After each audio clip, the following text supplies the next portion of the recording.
وہ بدتمیزی سے رضیہ کو پرے دھکیلتے ہوئے اسی طرح روتے ہوئے بولا تو رضیہ کو غصہ آ گیا۔ یوں سیاپا ڈالنے سے تجھے گڈی مل جائے گی؟ وہ ذرا سا چیخی، پھر خضر کی ناراضی کا خیال کر کے نرمی سے بولی، میں تیرے ابو کو صبح پہلی گاڑی سے شہر بھیجوں گی، وہ کل شام تک تیری ایسی کار لے آئے گا، پکا وعدہ۔ چل اب چپ کر، میں چوری بناتی ہوں کہ میٹھی روٹی پکا دوں بلائی اور مکھن ڈال کر؟ کچھ بھی نہیں۔ وہ لال بھبو کا چہرہ لیے اندر کوٹری میں بھاگ گیا۔ رضیہ سلطانہ کا دل جیسے کسی نے مٹھی میں لے لیا۔ اس نے خاصی بے دلی سے باڑے کا کام ختم کیا، اوپری اوپری جھاڑو دی اور ہاتھ دھو کر خضر حیات کے لیے خوب دل سے چاندی کے کٹورے میں چوری بنائی اور اندر لے کر جانے لگی۔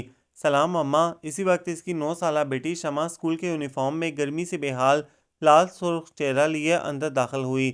وعلیکم السلام، رضیہ نے بے دلی سے جواب دیا۔ خضر حیات روٹھ جائے، کچھ نہ کھائے یا اس کی فرمائش میں کوئی کمی رہ جائے تو رضیہ کو کچھ بھی اچھا نہیں لگتا تھا۔ آہا اماں، چوری بنائی ہے، میں بھی کھاؤں گی، بہت زور کی بھوک لگی ہے۔ شمع نے اچک کر پیالے میں دیکھتے ہوئے خوشی سے کہا، چل پرے ہٹ، یہ میں نے خضرے کے لیے بنائی ہے، تیری روٹی اور آلو شوربہ وہ چولہے کے پاس دھرے ہیں، کپڑے بدل کر ہاتھ منہ دھو کر کھا لے۔ وہ فوراً کٹورا پرے کرتے ہوئے بے رخی سے بولی تو شمع کا منہ اتر گیا۔ خضر آج بھی اسکول نہیں گیا، اس کے ماسٹر صاحب پوچھ رہے تھے۔ وہ برآمدے میں پڑی چارپائی پر بیگ رکھتے ہوئے بولی، بتانا تھا نا ماسٹر جی کو کہ خضرے کا جی مندہ بیمار تھا، کل سے گلے میں درد ہے۔ اب کیا بچہ بیماری شماری میں بھی چھٹی نہ کرے؟ پڑھائی جان سے بڑھ کر تو نہیں؟ کپڑے بدل لے جلدی سے، یونیفارم صاف ہے، ابھی کل کا دن بھی چل جائے گا۔ وہ جاتے جاتے شمع کو تاکید کرنا نہ بھولی۔ پھر کتنے جتنوں سے اس نے خضر حیات کو 4 نوالے کھلائے تھے۔ وہ شروع سے ہی ایسا ضدی تھا کہ جس بات پر اڑ جاتا جب تک پوری نہ ہو جاتی کسی کی نہ سنتا۔ رضیہ کے وعدے دلاسے قسمیں اس نے جیسے کچھ بھی نہیں سنا تھا۔ روتے روتے زبردستی 2-4 نوالے حلق میں پھنسا پھنسا کر کھائے اور چارپائی پہ اوندا لیٹ گیا۔ باہر کڑی دوپہر تھی۔ اللہ بخش کو تو وہ پہلے ہی روٹی دے آئی تھی۔ شمع کے ساتھ بیٹھ کر اس نے 2-4 نوالے زیر مار کیے اور اسے ساتھ لیے اندر آ گئی۔ سو جا تھوڑی دیر، سارا دن پڑا ہے ان کتابوں کو چاٹنے کے لیے، 2 گھڑی کمر سیدھی کر لے۔ اسے بیگ اٹھا کر اندر لاتے دیکھ کر وہ خفگی سے بولی تو شمع نے بیگ وہیں رکھ دیا۔ اماں، خضرے نے چوری نہیں کھائی، میں کھا لوں؟ کمرے میں داخل ہوتے ہی اس کی نظر چاندی کے کٹورے پر پڑی۔ کھا لے، وہ بیزاری سے کہہ کر دوسری چارپائی پر لیٹ گئی۔ صبح منہ اندھیرے کی تو اٹھی ہوئی تھی، اسے چند منٹوں میں ہی گہری نیند آ گئی۔ زوں زوں زاں زاں، تیز مشینی آواز پر اس کی آنکھ کھلی۔ خضر ساتھ والی چارپائی سے غائب تھا اور برآمدے میں ہی گاڑی چلا رہا تھا۔ پھر اس کمینے کی گاڑی اٹھا کر لے آیا۔ پہلے ہی گھنٹہ لگا کر راضی کیا تھا، پھر وہی، اب کب لے آیا؟ ابھی وہ ماں بیٹے چیختے چلاتے آ جائیں گے۔ رضیہ کو اچھی خاصی کوفت ہوئی۔ سو مر گئی ہوگی بہو کی ماں جو لے آیا ہے۔ چل چلا لے تھوڑی دیر، بچہ ہے بہل جائے گا، کون سا ان کی گاڑی کے ہیرے موتی اتار لے گا۔ اس نے مطمئن سی ہو کر آنکھوں پر بازو رکھ لیا۔ خضر آدھ پون گھنٹہ گاڑی چلاتا رہا۔ اس کے بعد اس نے گاڑی لا کر پیٹی کے نیچے چھپا دی۔ رضیہ سلطانہ کو اس کی یہ حرکت اچھی تو نہ لگی، مگر اس کی فسادی طبیعت کا سوچ کر انجان بنی لیٹی رہی۔ شام کو بہو اور اس کی ماں نے گاڑی غائب ہونے پر خوب واویلا مچایا۔ رضیہ کان لپیٹے اس کی چیخو پکار کو سنتی رہی۔ اس دوران بہو کا ماما مامی اپنے ٹبر سمیت دوسرے گاؤں سے آ گئے تو وہ مہمانوں کا خیال کر کے چپ ہو گئی اور اندر جا کر روٹی ٹکر کا انتظام کرنے لگی۔ خضر حیات رات سونے سے پہلے تھوڑی تھوڑی دیر بعد اندر کوٹری میں جاتا اور وہ گاڑی چلا کر اپنا شوق پورا کر لیتا۔ شمع کو پتہ چلا تو اس نے فوراً ماں سے شکایت جڑی، جسے وہ ہوں ہاں کر کے ٹال گئی۔ اگلی صبح اپنے شوق کے ہاتھوں مجبور ہو کر اسکول جانے سے پہلے خضر برآمدے میں گاڑی چلاتا رہا۔ اس نے شمع کے ساتھ جانے سے بھی انکار کر دیا۔ تم جاؤ، میں تھوڑی دیر میں جاؤں گا، ماسٹر جی دیر سے ہی آتے ہیں۔ اس نے شمع کے اصرار پر چڑھ کر کہا تھا، خضرے دیر ہو جائے گی، چلا جا اسکول۔ رضیہ نے اسے 2-1 بار آواز لگائی جس سے وہ نظر انداز کر کے اپنے کھیل میں مگن رہا۔ اسی وقت باؤ نے اپنے صحن کی دیوار سے خضر کو گاڑی چلاتے دیکھ لیا اور وہیں سے چیخنے لگا، اماں میری گاڑی، اماں میری گاڑی خضر کے پاس ہے اماں۔ وہ منہ پھاڑ کر روتے ہوئے چلا رہا تھا۔ صحن کے کھرے میں ناشتے کے برتن دھوتی رضیہ نے خضر کو گھرکا کہ گاڑی اندر رکھ کر اسکول چلا جائے۔ مجھے تو پہلے ہی پتا تھا اس چور نے چرائی ہے میرے بچے کی گڈی۔ ہائے ہائے، اندھیر مچا ہے جو۔ باؤ کی ماں چلاتی ہوئی بیرونی دروازے کی طرف بڑھی۔ اسی وقت خضر نے گاڑی اٹھا کر زور سے ان کے صحن کی طرف اچھال دی۔ ایک زوردار آواز آئی۔ اس کار کے یقیناً 10 نہیں تو 8 ٹکڑے تو ضرور ہوئے ہوں گے۔ خضر اپنا بیگ اٹھا کر ہنستا ہوا باہر کی طرف بھاگ گیا۔ رضیہ کو کچھ غصہ آیا اور کچھ بیٹے کی شرارت پر ہنسی بھی آ رہی تھی۔ اس نے تو فساد کی جڑ ہی ختم کر دی تھی۔ دیوار کے پار باؤ گلا پھاڑ کر رو رہا تھا اور اس کی ماں مسلسل خضر حیات کو کوس رہی تھی۔ آخر کار وہ بول بول کر اور باؤ رو رو کر تھک گیا۔ میرے لال چپ کر جا، ایسے بد نظر ندیدے ہمسائے اللہ کسی دشمن کو بھی نہ دے۔ دوسروں پر نظر رکھتے ہیں، ان پر خدا کی مار۔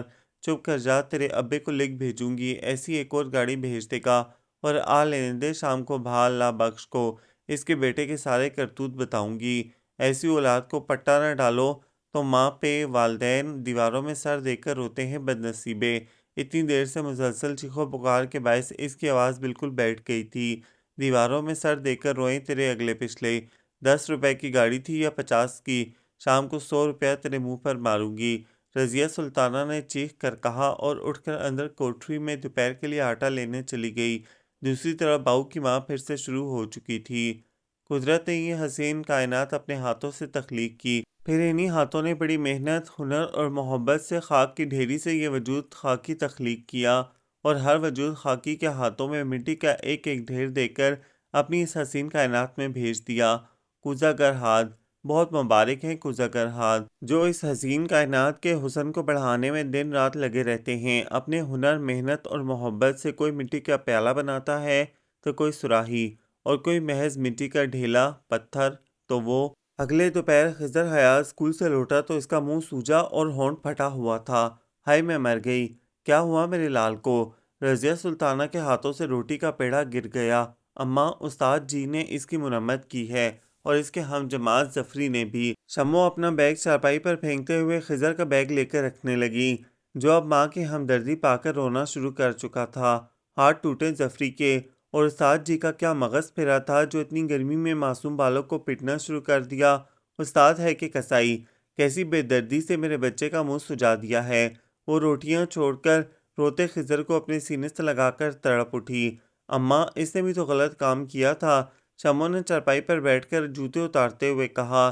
کیوں؟ کیا استاد جی کی مجھ گائیں کھول لی تھی اس نے، جو ظالم نے ہاتھ منہ دیکھے بغیر پیٹ کر رکھ دیا؟ وہ اب دوپٹے کا گولا سا بنا کر آگ پر اسے گرم کر کے خضر حیات کے منہ کو سینک رہی تھی۔ اماں، میں اب اسکول نہیں جاؤں گا، بتا دیا میں نے۔ خضر حیات نے سینک لگتے ہی تڑپ کر ماں کا ہاتھ پرے کرتے ہوئے کہا۔ اماں، آج اس کے استاد جی نے حساب کا ٹیسٹ لیا، جس میں خضر کے 4 نمبر آئے تھے، جبکہ ظفری کے پورے 20/20 تھے۔ استاد جی نے ظفری کے لیے ساری جماعت سے تالیاں بجوائیں اور اس کی تعریف بھی کی اور خضر کو ڈانٹ پلائی۔ خضر نے اسی وقت اٹھ کر ظفری کا ٹیسٹ چھین کر پھاڑ دیا، جس پر ظفری نے اس کے منہ پر مکہ دے مارا۔ خضر نے اسے دھکا دیا تو میز کا کونا اس کی آنکھ کے پاس لگ گیا۔ اچھا بھلا خون نکل آیا۔ پھر ماسٹر جی نے خضر کو پکڑ لیا اور پٹائی کر دی۔ شمو مزے لے لے کر بتا رہی تھی اور خضر حیات اسے کھا جانے والی نظروں سے دیکھ رہا تھا۔ اماں، اس کو چپ کرا دے، نہیں تو میں اس کا خون کر دوں گا۔ وہ بے قابو ہو کر چیخا، پھر شمو کو مارنے کے لیے دوڑا۔ وے خضرے، ہوش کر، ابھی اتنی مار کھا کر آیا ہے، اب بہن سے منہ ماری کرے گا؟ چل اندر، تجھے پنکھے کے نیچے بٹھاؤں، دیکھ منہ کیسے سوجا ہے، جیسے بھڑوں نے کاٹا ہو۔ کیا ضرورت تھی بھلا تجھے ظفری کا پرچہ پھاڑنے کی؟ رضیہ اسے اپنے ساتھ لگائے اندر لے آئی۔ وہ حرام زادہ مجھے پرچہ دکھا دکھا کر منہ چڑھا رہا تھا، مجھے غصہ نہ آتا بھلا؟ خضر نے منہ بھر کر گالی بکتے ہوئے کہا تو ایک لمحے کو رضیہ کو بھی برا لگا۔ خضر حیات اچھے بچے گالی نہیں دیتے، اس نے خضر کا منہ چوم کر نرم لہجے میں کہا۔ اماں، جب کوئی اس طرح منہ چڑھائے، آنکھیں دکھائے تو اسے نہ صرف گالی دیتے ہیں بلکہ اس کا منہ بھی توڑ دیتے ہیں۔ بچ گیا ظفری آج میرے ہاتھوں سے، وہ مشتعل لہجے میں بولا تو رضیہ سلطانہ نے حیران سی ہو کر اپنے 11.5 سال کے بیٹے کو دیکھا۔ اسے خضر حیات کے منہ سے نکلنے والے الفاظ اتنے اجنبی نہ لگے۔ گاؤں میں شیردل گھبرو جوان اسی طرح کی زبان بولا کرتے تھے۔ بس ایک یہ اللہ بخش تھا، جیسا مرجان مرنج خود ویسا اس کا لب و لہجہ اور زندگی گزارنے کا مصالحانہ انداز، ہمیشہ من من کر کے بات کرتا۔ کولو کے بیل کی مانند اس نے زندگی ایک ہی دائرے میں گھومتے بتا دی تھی۔ جب رضیہ سلطانہ بیاہ کر آئی تو 4 کلے زمین تھی، جس میں سے بعد میں 2 کلے چودھریوں کے پاس رہن رکھوا دیے گئے، اور ایک چھوٹا سا آموں کا باغ جس کی آمدن پر ان کا گزارا تھا۔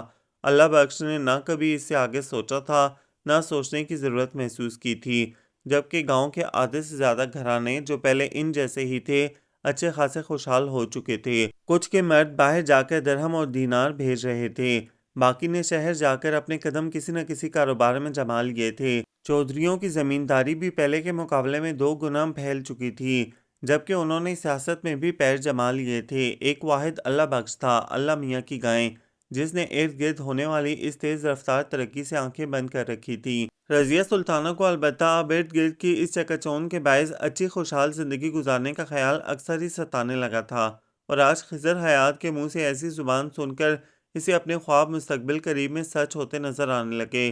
خضر اپنے باپ کے مقابلے میں خوب آگے جائے گا، خضر کے منہ کی ٹکور کرتے فخر سے اسے تکتے ہوئے رضیہ نے سوچا تھا۔ رضیہ سلطانہ کا کوئی بھائی نہیں تھا، وہ اپنے ماں باپ کے بڑھاپے کی پہلی اور آخری اولاد تھی، جس کے پیدا ہونے پر انہوں نے بساط بھر خوشیاں منائی تھیں۔ پھر شاید اس کی ماں کے دل میں بیٹے کی خوب ہی حسرت تھی کہ اس نے یہی حسرت دودھ میں گھول کر رضیہ کے جسم و جاں میں اتار دی تھی، اور اس کی ماں بیچاری کو بھی یہ حسرت کیوں نہ ہوتی۔ اس کا بھی تو کوئی بھائی نہیں تھا، بس ایک بہن تھی۔ وہ تو کب سے دل میں بھائی بیٹے کی حسرت پال رہی تھی، اور یہاں تو سالہ سال کوئی پھول ہی نہ کھلا، اور جو اس کی راتوں کی گریہ زاری اور سجدہ ریزی پر رحمت بھاری جوش میں آئی بھی تو رضیہ سلطانہ ان کے کچے بڑے میں اپنی خوشبو بکھیرنے چلی آئی۔ دعا کی ایسی قبولیت پر رضیہ کی ماں کو رونا تو بہت آیا، مگر پھر بھی اللہ کا شکر ہی ادا کرتی رہی، اور جوان ہوتی رجو کو دیکھ کر اکثر دل کی یہ حسرت ٹھنڈی آگ کی صورت لبوں سے خارج ہوتی رہتی کہ آج رجو کی جگہ کوئی پتر ہوتا تو بوڑھے باپ کا بازو بنتا۔ رضیہ ماں کی حسرت بھری نگاہوں کا مطلب سمجھتی تھی، سو چور سی بن جاتی۔ اللہ بخش سے بیاہ ہوا تو اس کی دن رات سوتے جاگتے اٹھتے بیٹھتے ایک ہی دعا تھی، جو اس کا رواں رواں کرتا رہتا کہ اب اللہ اسے پتر دے۔ پتہ نہیں کون سی گھڑی قبولیت کی تھی کہ شادی کے 1.5 سال بعد ہی خضر حیات نے مسکراتے ہوئے اس کی گود میں آنکھیں کھول دیں۔ اسے تو جیسے دونوں جہاں کے خزانے مل گئے، اس کے قدم زمین پر نہیں پڑتے تھے۔ اس نے پوری برادری، پورے خاندان میں دور دور تک جس گاؤں میں جان پہچان کا ایک بندہ بھی تھا، اس کو بھی دیسی گھی کے موتی چور لڈوؤں کا 5 کلو کا ٹوکرا ضرور بھجوایا تھا۔ اس کی دیوانگی نے اللہ بخش کو بھی ہلا کر رکھ دیا کہ بیٹے کی خوشی منانے کے لیے اس نے 2 قلعے چودھریوں کے پاس رہن رکھ دیے تھے، اور رضیہ کو سونے کے 2 کڑے بھی تو بنا کر دینے پڑے تھے، جس نے اللہ بخش کو دنیا کا سب سے انمول تحفہ دیا تھا۔ اس کے بعد تو پورے گاؤں میں کسی کی مجال نہیں تھی کہ خضر حیات کو میلی کیا صاف آنکھ سے بھی نظر بھر کر دیکھ سکتا۔ کوئی ذرا سی تعریف کر دیتا، رضیہ فوراً خضر کی نظر اتارنے چل پڑتی، مرچیں مار کر جلاتی، پھٹکری کا بت بنا کر جوتے لگاتی۔ شمو کی پیدائش تک شاید ہی کوئی دن ایسا ہوگا جب خضر کی نظر دن میں یا 2 یا 3 بار نہ اتاری جاتی ہو۔ پھر شمو کی آمد نے رضیہ کی مصروفیت میں اور اضافہ کر دیا، مگر اس کا یہ مطلب نہیں تھا کہ خضر کی اہمیت کم ہو گئی تھی، بلکہ اس کی اہمیت تو شمو نے آ کر 2 چند کر دی تھی۔ رضیہ اسی شام استاد جی کے گھر جا کر ان کی اچھی خاصی کلاس لے آئی۔ استاد جی، خضر میرا اکلوتا بچہ ہے، دادا کے ددیال نانکے ننیال میں منتوں مرادوں کے بعد پیدا ہونے والا۔ وہ تو زمانے کا چلن ہے کہ آج کل پڑھائی ضروری ہو گئی ہے، ورنہ میں اسے یوں کبھی پرائے ہاتھوں میں نہ دوں جو پڑھائی کے بہانے اسے پھول کی چھڑی سے بھی چھوئیں۔ آج آپ نے جو معمولی سی بات پر اس کا مار مار کر برا حال کیا ہے، مجھ نصیب و جلی کی آنکھیں چلتی ہیں جو اس کی طرف دیکھتی ہوں۔ آخر آپ بھی بال بچے دار ہو، کچھ تو ہاتھ ہولا رکھنا تھا، جو کوئی آپ کے لال کو ایسے پیٹے تو پھر میں آ کر پوچھوں۔ وہ استاد جی کی بیوی کی طرف مدد طلب نظروں سے دیکھتے ہوئے رندھے ہوئے گلے سے بولی، تو استاد جی کی بیوی انہیں گھورنے لگی۔ دیکھ بہن، میں نے اسے ناجائز نہیں مارا، اس نے ظفر، مار تو جی مار ہوتی ہے، جیز ناجائز، جائز ناجائز نہیں ہوتی۔ آپ نے پھول سے بچے کو روئی کی طرح دھنک کر رکھ دیا۔ بس میں کہہ رہی ہوں، آئندہ اس کی ایسی مار پیٹ ہوئی تو میں اسے اسکول نہیں بھیجوں گی۔ مجھے حکومت کے کوتوال آ کر پنڈار گاؤں میں ڈھول پیٹا کریں، مفت کتابیں، مفت تعلیم۔ ادھر تو جی لگتا ہے مار بھی مفت ہے۔ وہ ہاتھ نچا نچا کر دھمکی دیتے ہوئے ماسٹر جی کا جواب سنے بغیر نکل گئی۔ کیسی پٹھی الٹی مت کی عورت ہے، بجائے بچے کو ڈانٹنے سمجھانے کے اس کی بدتمیزی پر اور شہ دے رہی ہے۔ ایسا بدتمیز بچہ ہے نری فساد کی جڑ۔ اٹھتے بیٹھتے ہم جماعتوں سے پنگے لینا تو اس کا محبوب مشغلہ ہے۔ نالائقوں کا سینگ کوڑ مغز۔ اس کے باہر جاتے ہی استاد جی بھڑک کر بولے، وہ سمجھائے نہ سمجھائے یہ اس کی سردردی ہے، پر آپ بچوں کو اتنی بے دردی سے نہ ماریں کہ لوگ میرے بچوں کو منہ پر لے آئیں۔ کوئی سدھرے یا بگڑے، آپ کا کام صرف پڑھانا ہے، کوئی خدائی فوجدار نہیں ہیں آپ۔ استاد جی کی بیوی بدمزاجی سے بولی تو وہ افسوس سے سر ہلاتے ہوئے اسے دیکھنے لگے۔ رات کو اللہ بخش کے سامنے تازہ چلم رکھتے ہوئے جب رجو نے سارے دن کی رویداد سنائی تو وہ اسی پر الٹ پڑا۔ اوئے نیک بخت، اس کا ہی بھلا ہے، 4 اکھر لفظ پڑھ لے گا تو برے بھلے کا پتہ چل جائے گا، نہیں تو باپ دادا کی طرح چٹا کورا رہ جائے گا، نہ دین کا نہ دنیا کا، اور استاد کی مار تو سونا ہوتی ہے۔ 4 ڈنڈے کھا لے گا تو کوئی اس کی چمڑی نہیں اتر جائے گی، غلط کام کرے گا تو اس کی سزا بھی ملے گی، اسے یہ بات سمجھنا چاہیے۔ اور تو جاہلوں کی طرح اٹھ کر ماسٹر جی کو بولنے چل دی، بڑی نالائکی کی تو نے رجو۔ لے بتا بھلا، ایسا کون سا اس نے کسی کا گلا کاٹ دیا تھا جو ماسٹر جی اس کا کیما کرنے بیٹھ گئے؟ استاد ہو چاہے کوئی اور، بچے کو دیکھ بھال کر مارنا چاہیے۔ تم جو مرضی کہہ لو، بچہ تو بچہ ہی ہوتا ہے، اسے مار سدھار نہیں ہوتی، بگاڑ ہوتی ہے۔ میرا خضر سمجھدار ہے، وہ اور کڑ مغز ہوں گے جن کو سدھارنے کے لیے مار پیٹ ضروری ہوتی ہے۔ میں آج کہہ آئی ہوں ماسٹر جی، آئندہ سوچ سمجھ کر ہاتھ لگائیں گے میرے لال کو۔ ہاں۔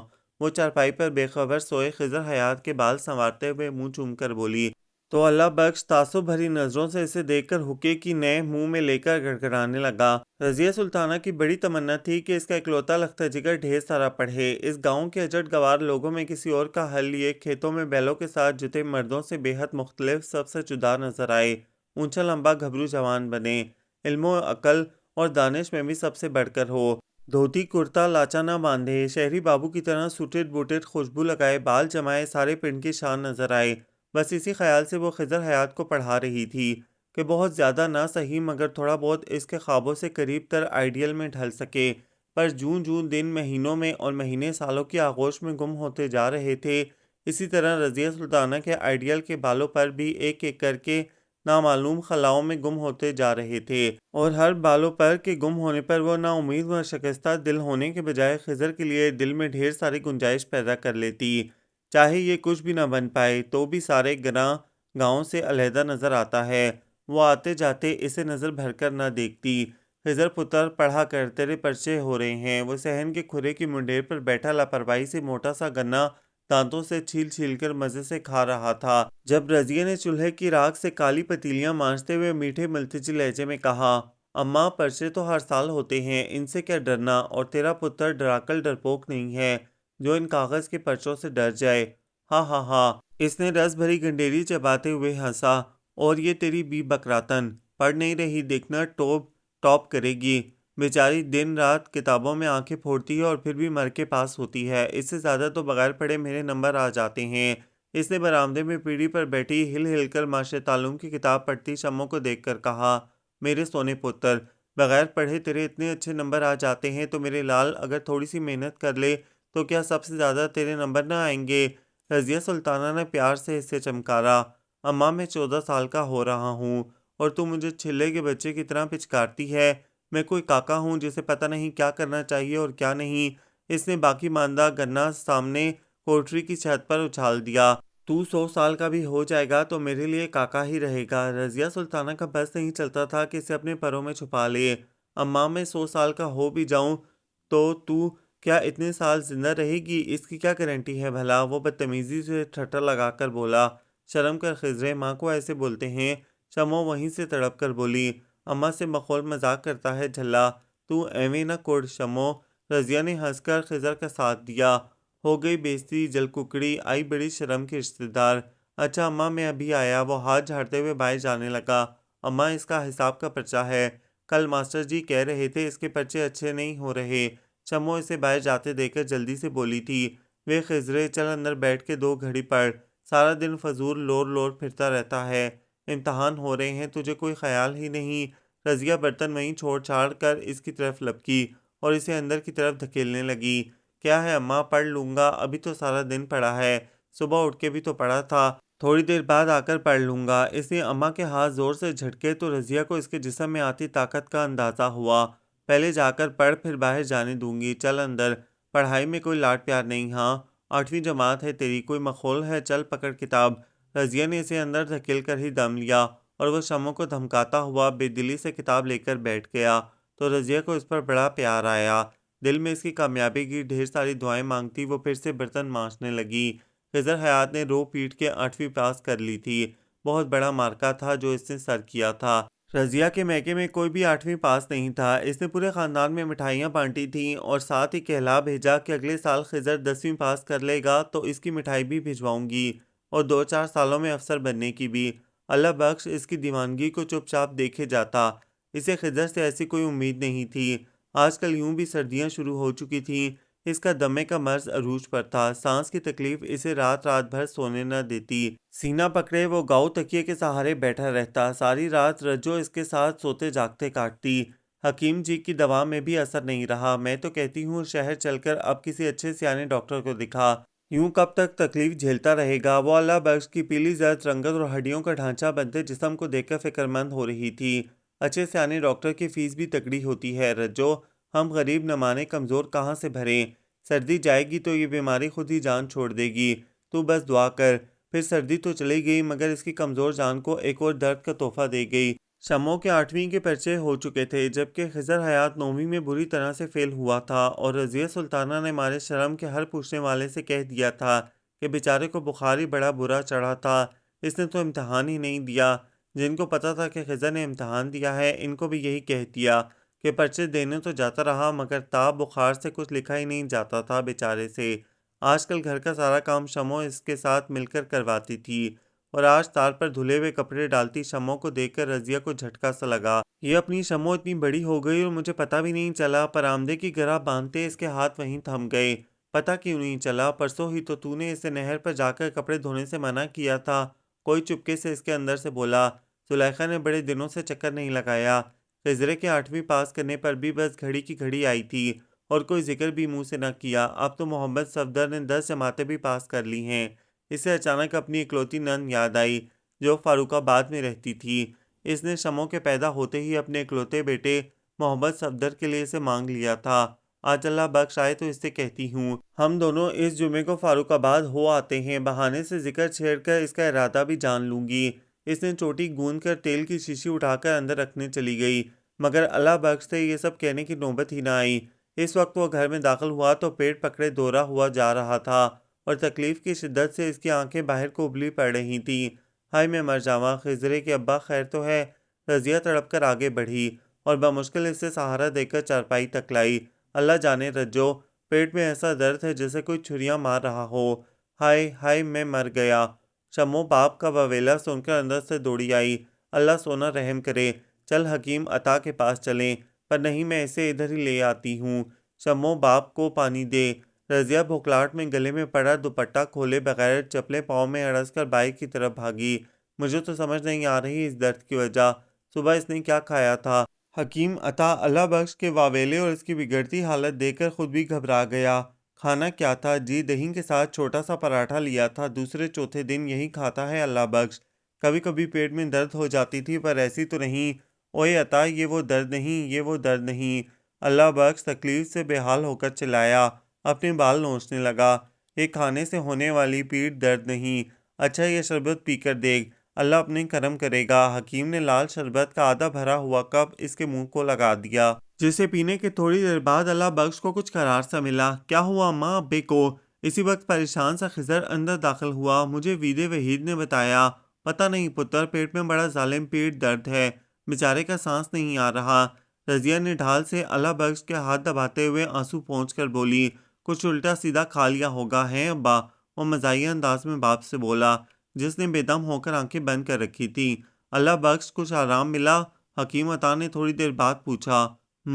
اچھا رجو بہن، میں اب چلتا ہوں، کوئی مسئلہ ہو تو آ کر بتا جانا، ویسے میں شام کو آ کر دیکھ بھی جاؤں گا اور دوا بھی دے جاؤں گا۔ اور وہ اٹھتے اٹھتے اشارہ کرتے ہوئے رکا تو رضیہ اس کی طرف بڑھی۔ مجھے تو یہ کوئی اور ہی مرض لگتا ہے، کوشش کرو اسے شہر جا کر دکھا دو، وہ جاتے جاتے آہستگی سے کہہ گیا تو رضیہ کی جان ہوا ہو گئی اور حکیم عطا کا وسوسہ بے جا نہیں تھا۔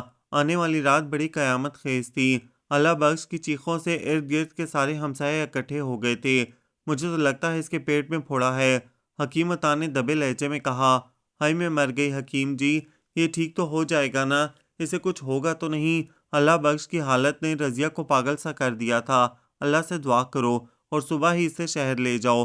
مجھے تو کچھ سمجھ نہیں آ رہی، شہر جا کے ٹیسٹ ایکس رے ہوں گے، مرض کا پتہ لگانے کے۔ ادھر 100 طریقے ہوتے ہیں، میرے پاس تو یہ جڑی بوٹیاں اور شربت ہیں، یہ بھلا کیا اثر کریں گے ایسے شدید مرض میں؟ صبح دم جب اللہ بخش تڑپ تڑپ کر نڈھال ہو گیا، اس کی شاید آنکھ لگ گئی تھی، تو حکیم جی اور دوسرے لوگ ایک ایک کر کے چلے گئے۔ شہر کا علاج کون سا سستا ہے، ادھر میرے پاس تو مر کے 500-700 نہیں۔ رضیہ سلطانہ کی نیند، بھوک، پیاس سب ختم ہو گئی، صرف ایک ہی خوف سر پر سوار تھا کہ اللہ بخش کو تو کہیں کچھ ہو نہ جائے۔ یہ نہ رہا تو وہ اس سے آگے کچھ سوچنا نہیں چاہتی تھی۔ روپے پیسے کے انتظام کرتے 11-12 دن لگ گئے اور اللہ بخش ان 12 دنوں میں سوکھ کر کانٹا ہو گیا۔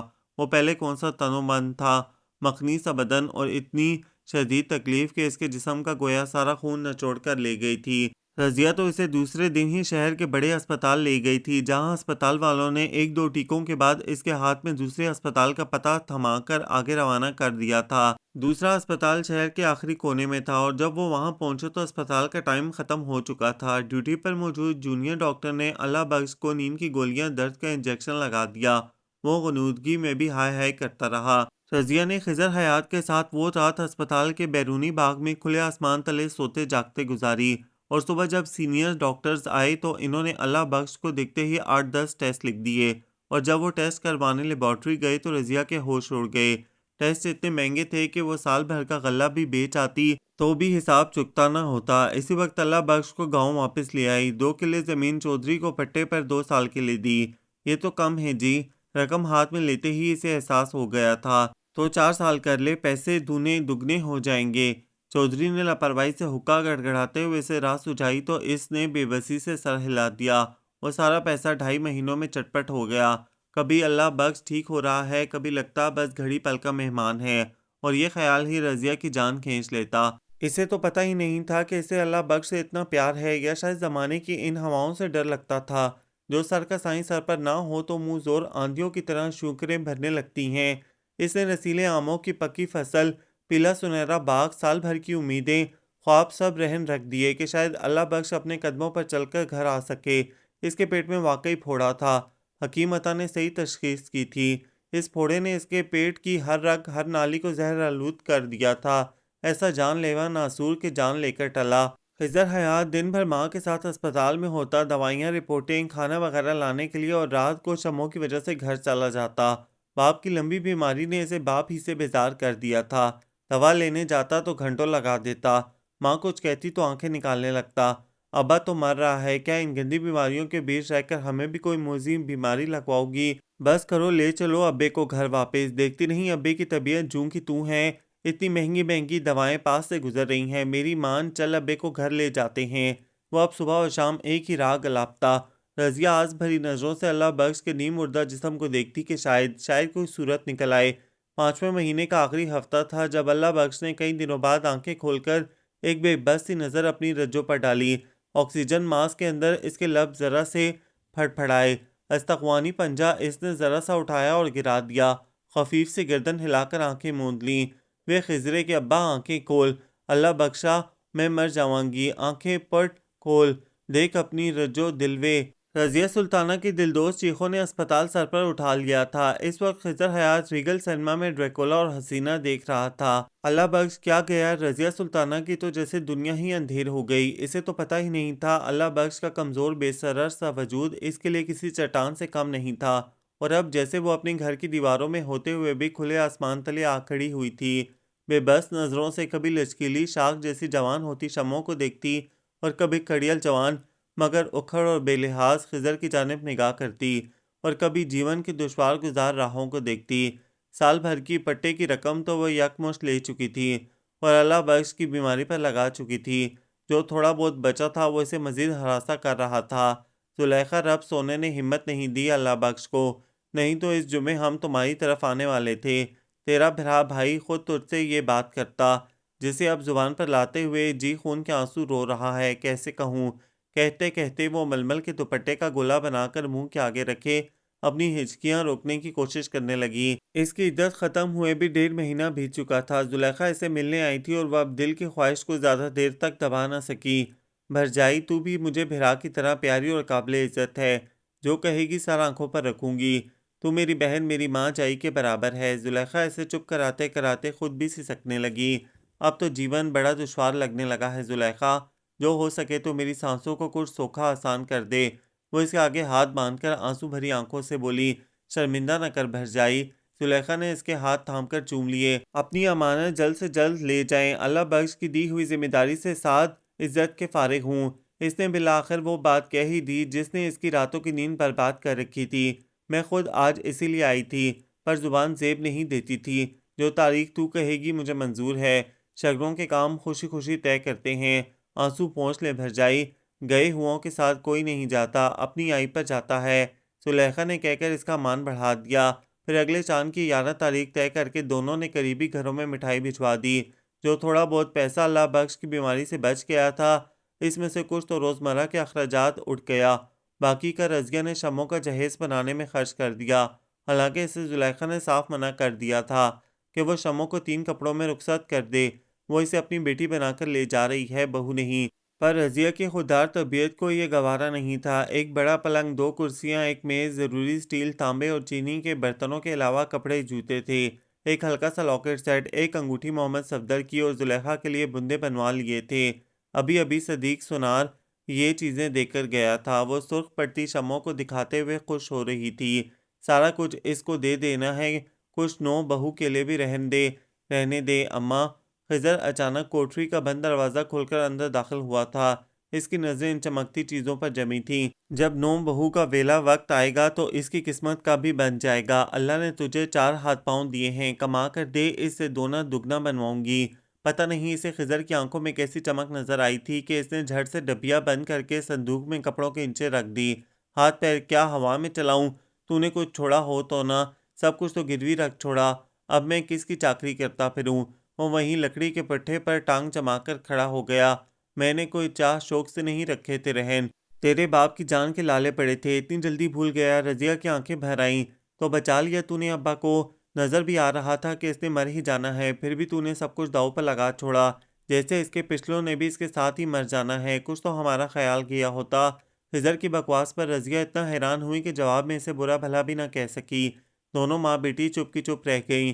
اگلی صبح بھی منہ اندھیرا ہی تھا جب رضیہ نے کوٹری میں کھٹر پھٹر کی آواز سنی تو ہڑبڑا کر اندر بھاگی۔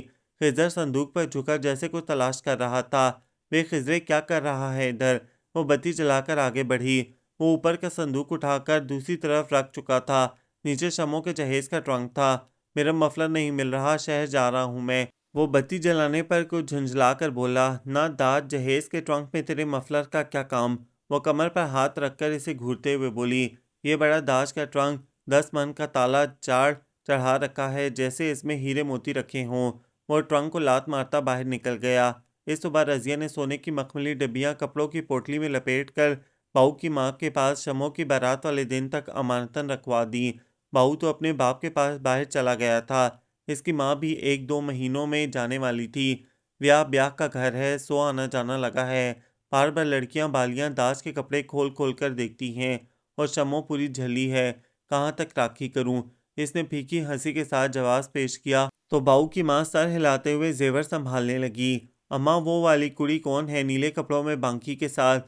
شموں کی مہندی والی رات خضر حیات اندر صحن میں کسی کام سے آیا تو باہر جاتی ماں سے پوچھنے لگا، اپنی دلشاد میری ماسی کی دھی کی اکلوتی بیٹی بھول گیا تو؟ 2 بار تو ہم ان کے گھر گئے تھے 5-6 سال پہلے۔ رضیہ مصروف انداز میں جواب دیتے ہوئے آگے بڑھ گئی۔ 5-6 ورے سال پہلے یہ اتنی سونی اور جوان کب ہوگی؟ وہ مونچھوں کو بل دیتے ہوئے مسکرا کر خود سے بولا، یہ لے رجو بہن تیری امانت۔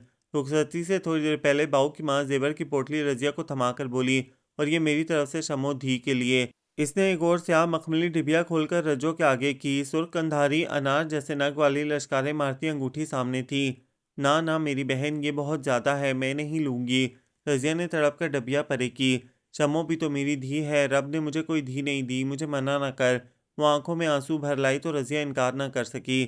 پھر خدا خدا کر کے ساتھ خیریت کے شموں کی رخصتی ہوئی تو رضیہ کو جیسے مدتوں بعد بڑی گہری پرسکون نیند آئی، جس کا خاتمہ اس بے چین ویران سی صبح کے خالی پن پر ہوا تھا جب سونے آنگن میں اسے شموں کا تتلی جیسا وجود کہیں دکھائی نہیں دیا۔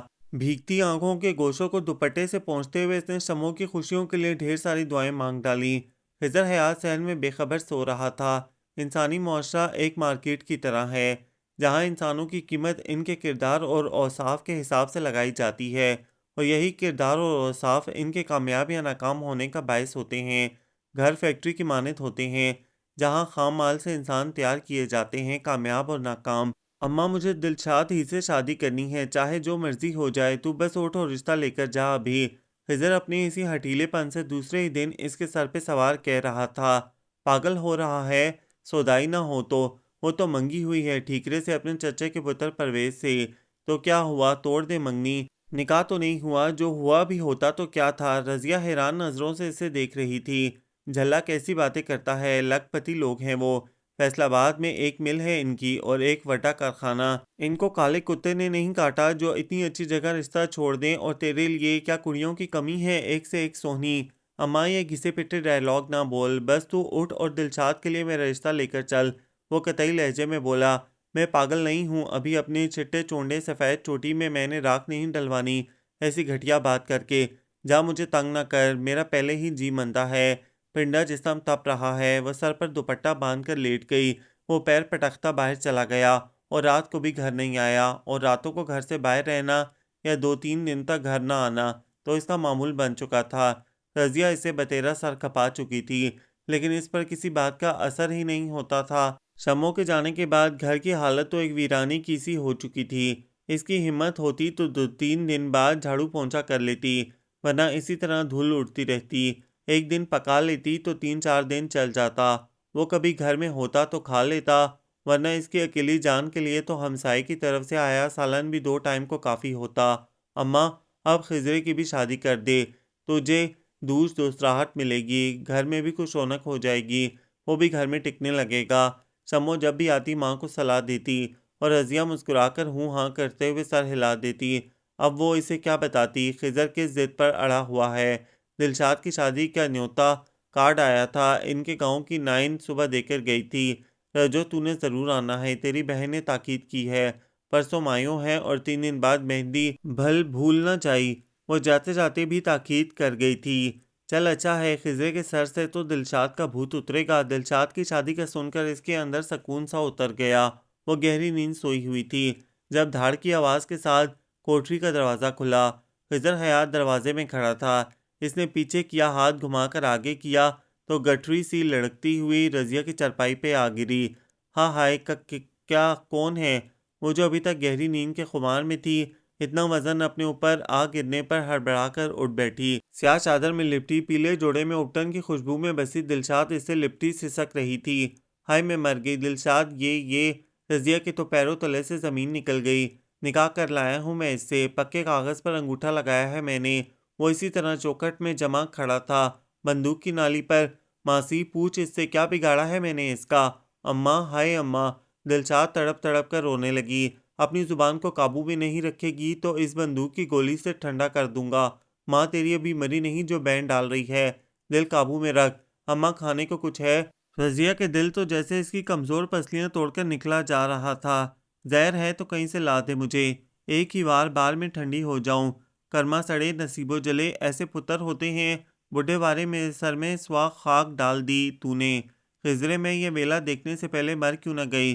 اماں فضول کا سیاپا نہ ڈال، کوئی ناجائز کام نہیں کیا میں نے، شرعی کام کیا ہے، اپنی پسند کو حاصل کرنا کوئی جرم نہیں۔ ہاں، وہ ڈٹائی سے کہہ کر نہانے چلا گیا۔ ماسی میں مر جاؤں گی، مجھے میرے گھر بھجوا دو ماسی۔ دلشاد اس کی آغوش میں منہ چھپا کر رونے لگی۔ یہ ابھی سوتا ہے تو کچھ کرتی ہوں، تو حوصلہ کر، میں تیرے لیے پانی لاتی ہوں۔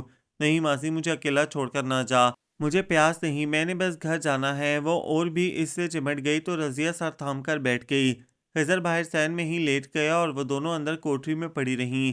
رات بھر میں 3 بار رضیہ اٹھ کر باہر گئی مگر اسے خضر جاگتا ہی ملا۔ دوسروں کی نیند کھوئی چھینی ہے، تجھے نیندر کہاں سے آئے گی؟ تیسری بار وہ جلے کٹے انداز میں اسے کہہ آئی، چل اٹھ، چل میرے ساتھ، تجھے تیرے گھر چھوڑاؤں۔ ابھی رات کا آخری تارا شمال میں چمک رہا تھا، ہلکی ہلکی خنکی ٹھنڈ میں بدل گئی تھی، ہوا میں بھی کچھ تیزی آ گئی تھی، جنوب سے سیاہ بادلوں کے ٹکڑے اڑے چلے آ رہے تھے۔ رضیہ بھی نیم خنودہ دلشاد پر چادر اڑا کر برآمدے میں تہجد کی نماز کے لیے نیت باندھ کر کھڑی ہوئی تھی کہ اس نے خضر کی آواز سنی، اور اس کے سلام پھیرنے تک وہ دلشاد کو گھسیٹتا ہوا دروازے تک لے جا چکا تھا۔ بے خضرے وے حیا کر، کدھر لے کر جا رہا ہے کڑی کو اس ویلے؟ دن چڑھ لین دے، چھوڑ اسے۔ وہ 2 کلانچوں میں صحن عبور کر کے اس دروازے تک پہنچی تھی۔ دن چڑھ لینے دوں تاکہ اس کے سگے پہنچ جائے میری ٹانگیں توڑنے۔ ہٹ اماں، میرے راستے میں نہ آ، چل۔ اس نے دلشاد کو زور سے گھسیٹ کر چوکر سے باہر دھکیلا۔ تو میری لاش سے گزر کر اسے لے جا سکے گا، چھوڑ اسے۔ رضیہ پھرتی سے آگے بڑھی۔ خضر نے ایک تمسخر بھری نظر اس کے ناتواں وجود پر ڈالی اور کھٹ سے دروازہ بند کر کے باہر سے کنڈی لگا دی۔ وے خضرے، تجھے رب کا واسطہ، وے کھول دروازہ، میں کہتی ہوں کھول۔ تجھے اپنا دودھ نہیں بخشوں گی، ماں کی بددعا لے گا، کھول۔ وہ پاگلوں کی طرح سر پٹکتی دروازہ پٹتی رہی اور وہ اسے لے کر کہیں دور اندھیرے میں گم ہو گیا۔ نامراد بے ہدایتہ، میرے ربا، کیسی بے بسی ہے، اسے جھولی اٹکے پھیلا کے بددعا بھی نہیں دے سکتی۔ رب خیرہ کری۔ وہ چوکٹ میں بیٹھی روتی گڑ گڑاتی رہی۔ صبح پڑوسیوں نے باہر سے کنڈی کھولی۔ نہ جانے کیڑا کون سا شرارتی بال بچہ تھا کنڈی لگا گیا باہر سے۔ وہ آنکھیں چراتے ہوئے بولی۔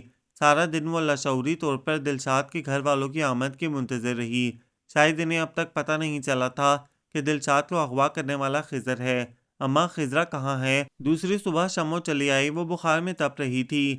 کیوں؟ پتہ تو ہے وہ گھر میں کب ٹکتا ہے؟ اماں، وہ ادھر فاروق آباد میں ہے، اپنے کسی دوست کے گھر۔ صفدر بتا رہے تھے اس کے ساتھ کوئی لڑکی بھی ہے۔ شمو کے کہنے پر رضیہ کے دل دھڑکا۔ اچھا، وہ سوچ میں پڑ گئی کہ بتائے یا نہ بتائے۔ شمو اٹھ کر گھر کی صفائی کرنے لگی۔ میلے کپڑوں کا ڈھیر تھا جو اس نے دوپہر تک دھو کر پھیلایا۔ ماں کو کھچڑی پکا کر دی۔ سارے گھر کے جالے اتارے۔ کیوں کملی ہو رہی ہے؟ اپنے گھر سے بھی کام کرتی آتی ہے، ادھر آ کر بھی کھپنے تھکنے لگ جاتی ہے۔ چھوڑ پرے، ادھر کون سا کوئی آتا جاتا ہے؟ اللہ رحم کرے اماں، میرا میکا ہے، وزدہ روے۔ یہ بوا، دروازہ کھلا رہے۔ رب سونا خضرے کو عقل دے، اس کی شادی کر دو، دیکھنا دنوں میں ادھر چھوٹے چھوٹے بال بچے کلکاریاں بھرتے پھریں گے۔ اور ہاں اماں، ضروری بات تو میں کرنا بھول گئی، وہ پھپھی نے گڈی کی بات طے کر دی ہے لاہور میں، جلد ہی منگنی کریں گے وہ لوگ۔ اور اماں، صفدر کا بھی تبادلہ ہونے والا ہے، شاید لاہور ہی ہو جائے۔ وہ اب بیٹھی ماں کے سر میں تیل لگا رہی تھی۔ تو اور دور چلی جائے گی؟ رضیہ کا دل بیٹھنے لگا۔ اماں، تجھ سے دور تو میں کبھی بھی نہیں ہو سکتی، لاہور بھی چلی گئی تو بھی ہر 15 دن بعد ملنے آؤں گی، تو فکر نہ کر۔ وہ ماں کا اداس چہرہ چوم کر بولی۔ اماں، میری مان، یہ گھر بیچ کر نہ دیے، رب نہ کرے، گھر رہے گا تو خضرہ کبھی نہ کبھی تو آ ہی جائے گا۔ وہ تڑپ کر بولی تو شمو چپ کر گئی۔ 7ویں دن شمو پھر بھوکلائی ہوئی آ گئی۔ اماں غضب ہو گیا۔ وہ گھر میں داخل ہوتے ہی بولی تو تکیے کے خلاف چڑھاتی رضیہ وہیں سہم گئی۔ اماں، میں نے بتایا تھا نا کہ صفدر نے خود خضرے کو ادھر دیکھا تھا کسی بے آباد مکان میں۔ صبح منہ اندھیرے گولیاں چلنے کی آواز آئی اور لوگ بھاگے ہوئے وہاں پہنچے۔ اماں، وہ لڑکی دلشاد تھی، ماسی بطولہ کی بیٹی۔ اس کے بیٹوں نے صبح سویرے اسلحے کے ساتھ اس گھر پر دھاوا بول دیا۔ خضرہ اسے اغوا کر کے لایا تھا اور بندوق کے ڈراوے سے اس سے نکاح بھی پڑھوا لیا تھا۔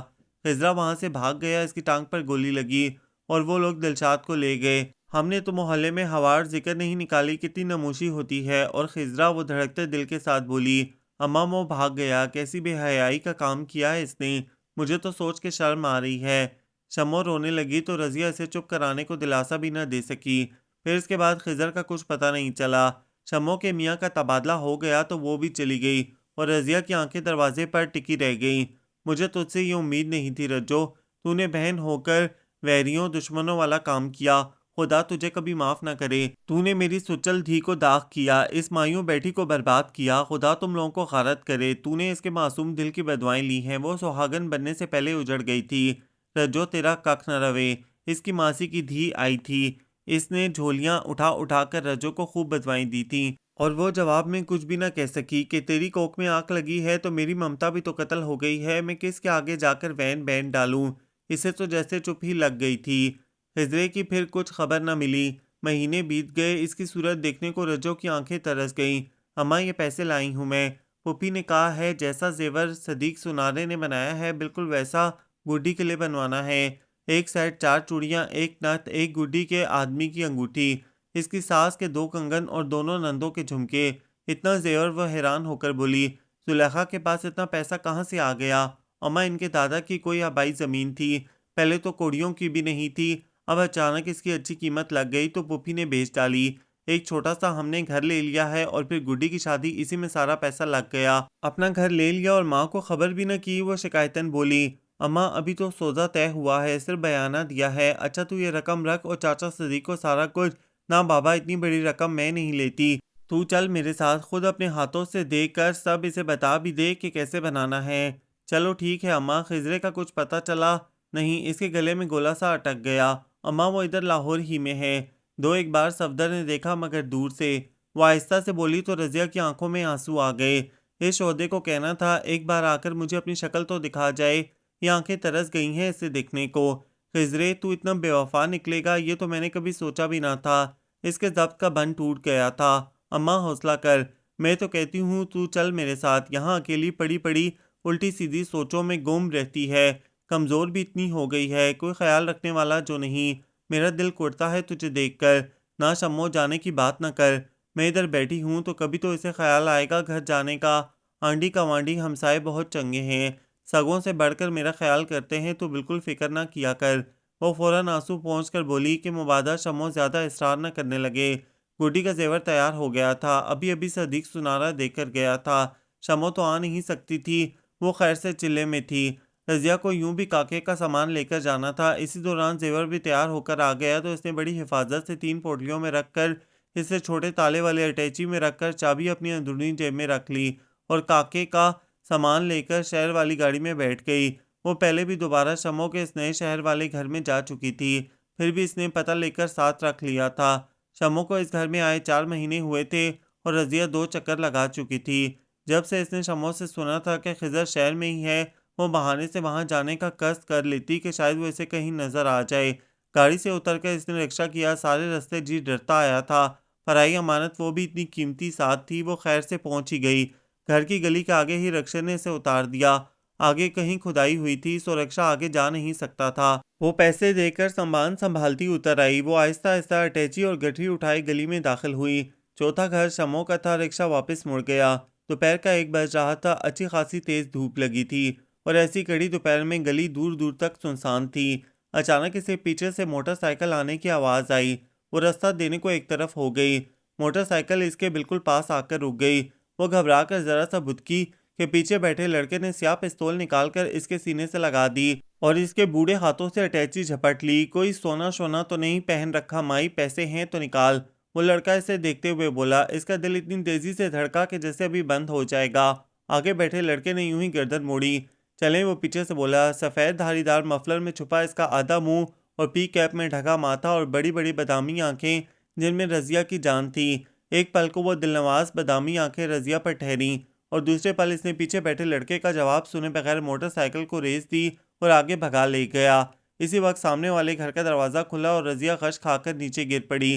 مائی، تم ان لٹیروں کو پہچانتی ہو؟ اگر سامنے آئے تو پہچان لوگی؟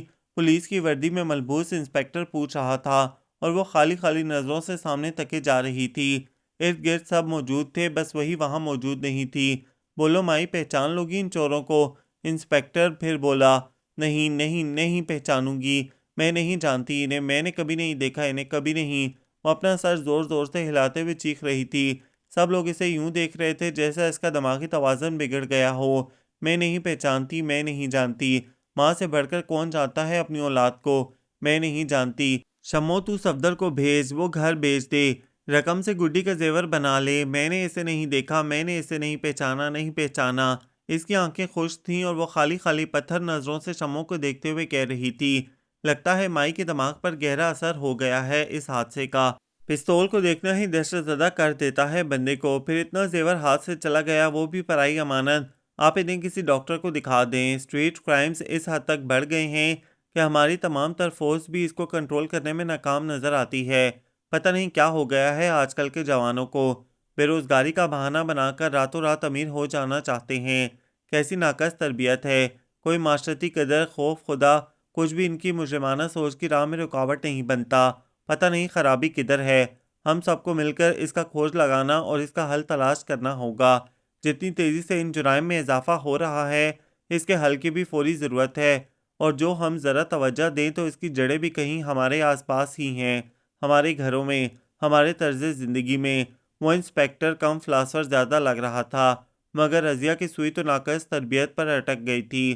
وہ خضرہ نہیں تھا۔ میں اسے نہیں پہچانتی، نہیں جانتی۔ وہ اپنے کرتے کا کونا مروڑتے ہوئے بڑبڑائی تو شمو دھک سے رہ گئی۔ اسے ماں کی دیوانگی کی وجہ سمجھ میں آ گئی تھی۔ شمو نے ایک دم سے ماں کو اپنی باہوں میں بھر لیا تو رضیہ پھوٹ پھوٹ کر رونے لگی، اور شمو کے آنسو جیسے کہیں جم گئے تھے۔ وہ تو بس کاکے کے پنگوڑے کی طرف دیکھے جا رہی تھی۔ خام مال اس کی آغوش میں آ چکا تھا، اور وہ ماں کا کندھا تھپکتے ہوئے دل میں عہد کر رہی تھی کہ اسے رضیہ نہیں بننا۔ یہ ناول آپ سب کو کیسا لگا؟ کمنٹس میں اپنی تفصیلی رائے سے آگاہ ضرور کیجیے گا، ہمیں انتظار رہے گا۔ ہمارے چینل کو لائک کریں، شیئر کریں، سبسکرائب کریں۔